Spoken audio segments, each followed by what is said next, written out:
أعوذ بالله من الشيطان الرجيم بسم الله الرحمن الرحيم فما أوتيتم من شيء فمتاع الحياة الدنيا وما عند الله خير وأبقى للذين آمنوا وعلى ربهم يتوكلون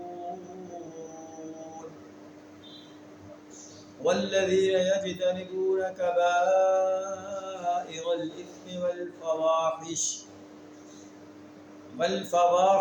وإذا ما غضبوا هم يغفرون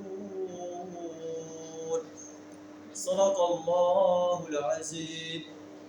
سورہ الشورى آیت نمبر 36 اور 37 آپ کے سامنے تلاوت کی، جن کا ترجمہ کچھ اس طرح ہے: فما اوتیتم من شیء فمتاع الحیات الدنیا، جو کچھ تم لوگوں کو دیا گیا ہے یہ دنیا کی زندگی کا سامان ہے۔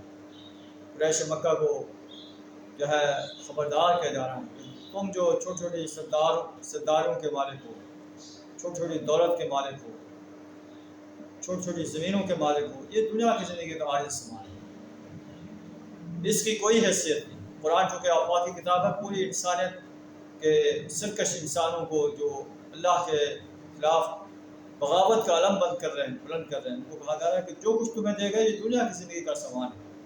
جیسے انسان اس دنیا سے ختم ہوگا سارا سامان واپس یہاں چھوڑ جائے، بعض کا دنیا میں اللہ اس سے سلب کرے۔ وما عند اللہ خیر وابقى، اور جو کچھ اللہ کے پاس ہے وہ بہتر ہے اور باقی رہنے والا ہے۔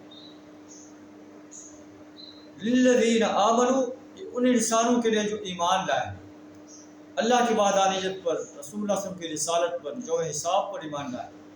وعلی ربہم یتوکلون، اور اپنے رب پر توکل کرتے ہیں، اپنے رب پر بھروسہ کرتے ہیں، اور اپنے رب پر توکل کرتے ہوئے اللہ کے دین کی دعوت کو بے لاگ انداز سے پیش کرتے ہیں، دین اسلام کو غالب کرنے کے لیے میدان عمل میں آتے ہیں۔ والذین یجتنبون کبائر الاثم، کبیرہ گناہوں سے اجتناب کرتے ہیں، والفواحش، بے حیائی کے کاموں سے اجتناب کرتے ہیں، وَإِذَا مَا غَضِبُوا هُمْ يَغْفِرُونَ، اور غصہ آ جائے تو درگزر کر جاتے ہیں۔ یہ اہل ایمان کی صفات ہیں جو اللہ کے دین کو غالب کرنے کے لیے میدان عمل میں موجود ہیں، اللہ کے دین کو قائم کرنے کے لیے، باطل نظاموں کو مٹانے کے لیے میدان عمل میں موجود ہیں، جو مکہ کے چھوٹی سی بستی میں موجود تھے، جنہیں سرداران قریش جو ہے تنگ کر رہے تھے، ان کے اوپر پتھر رکھ دیتے تھے، انہیں گرم ریت پر لٹا دیتے تھے، ان کو سولی پر لٹکا دیتے تھے۔ اللہ فرماتا ہے کہ ان کی یہ صفات ہے، ان کی زندگی کے اندر انقلاب برپا ہو گیا ہے، اپنے رب پر توکل کرتے ہیں، کبیرہ گناہوں سے اجتناب کرتے ہیں، بے حیائی کے کاموں سے اجتناب کرتے ہیں، غصہ آ جائے تو درگزر کر جاتے ہیں۔ والذین استجابوا لربہم، اپنے رب کی پکار پہ لبیک کہتے ہیں، اور سب سے بڑی پکار اللہ کی وحدانیت، رسول اللہ صلی اللہ علیہ وسلم کی رسالت اور یوم حساب کو تسلیم کرنے کے بعد کیا ہے؟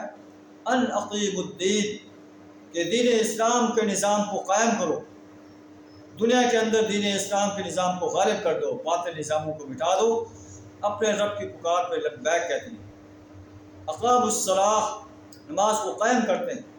وامرهم شورى بینہم، اور آپس میں جو معاملات چلاتے ہیں وہ مشاورت سے چلاتے ہیں۔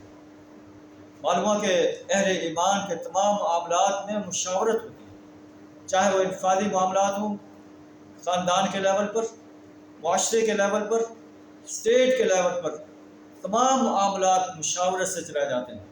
اپنا سربراہ بھی مشاورت سے منتخب کرتے ہیں، اور اسے منتخب کرتے ہیں جو ان صفات سے آراستہ انسان ہے۔ مشاورت کرنے والے بھی وہی لوگ ہیں جن کے اندر یہ صفات پائی جاتی ہیں۔ وَمِمَّا رَزَقْنَاهُمْ يُنْفِقُونَ، اور ہم نے جو انہیں رزق دیا ہے اسے اللہ کے راستے میں خرچ کرتے ہیں۔ اور وَالَّذِينَ إِذَا أَصَابَهُمُ الْبَغْيُ هُمْ يَنْتَصِرُونَ، اگر ان پر زیادتی کی جاتی ہے تو اس کا مقابلہ کرتے ہیں۔ وَجَزَاءُ سَيِّئَةٍ سَيِّئَةٌ مِثْلُهَا، برائی کا بدلہ ویسے ہی برائی ہے جیسے اس کے ساتھ کی گئی۔ وَمَنْ عَفَا وَأَصْلَحَ فَأَجْرُهُ عَلَى اللَّهِ، جو معاف کر دے اور اصلاح کرے اس کا اجر اللہ کے ذمہ ہے۔ إِنَّهُ لَا يُحِبُّ الظَّالِمِينَ، اللہ ظالم انسانوں کو پسند نہیں کرتا، اور جو شخص ظلم ہونے کے بعد بدلہ لیتا ہے فَأُولَٰئِکَ مَا عَلَيْهِم مِّن سَبِیلٍ، وہ ان کو ملامت نہیں کی جا سکتی۔ ملامت کے مستحق وہ ہیں جو انسانوں پر ظلم کرتے ہیں اور زمین میں ناحق زیادتیاں کرتے ہیں۔ اولئک لہم عذاب علیم، ان کے لیے عذاب علیم۔ وَلَمَنْ صَبَرَ وَغَفَرَ، اور جو شخص صبر سے کام لے، درگزر کرے، ان ذلک لمن عزم الامور، یہ بڑے اولو العزمی کے کاموں میں سے۔ اللہ صلی اللہ علیہ وسلم نے بھی اپنے آپ کو ان صفات سے آراستہ کرنے کی توفیق عطا فرمائے۔ وآخر دعوانا الحمد للہ رب العالمین۔